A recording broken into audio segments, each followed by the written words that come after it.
台北市今年发生65件死亡的交通事故，职业驾驶就21件。交通大队认为有可能是因为记点的制度放灵哦。台北市交通局嘛已经发文给交通部，办公当重新来检讨记点的制度。也毋过职业驾驶工会是真不满。台北市公车最近连续发生交通意外，根据台北市交通大队的统计，今年以来辖区内65件交通死亡事故内面，11月份一个月就8件。其中7件有职业驾驶人牵涉。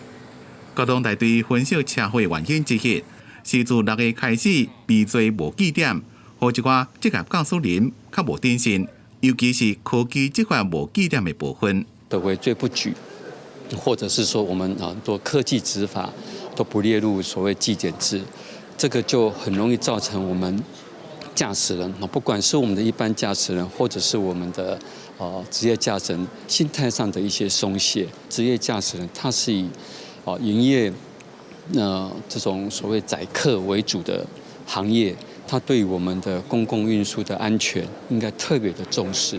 台北市交通局伫咧11月2日已经正式发函予交通部，请交通部搁再研议驾照管理记点制度，来有效降低职业驾驶人出代志的比例。不过，这是引起职业驾驶的不满，因认为交通事故的原因可能包括道路的设计、灯火的问题，然后怪乎单一的原因是把问题简单化。这些车祸的案件。有没有一些案件是因为你交通号志设计不良？有没有一些案件是因为你道路交通工程处理的不好？恢复纪检制度是有可能的对职业驾驶人的约束力来增加。后续的话，当然还是必须有一些追踪的实证分析台北市交通局也建议，除了建议中央修法记点制度以外，也会先以地方自治的方式。由业者这边的公司管理，也个监理所增加出代志职业驾驶培训。另外，也将会扩大表扬优良驾驶，希望两方面做伙做来强化安全。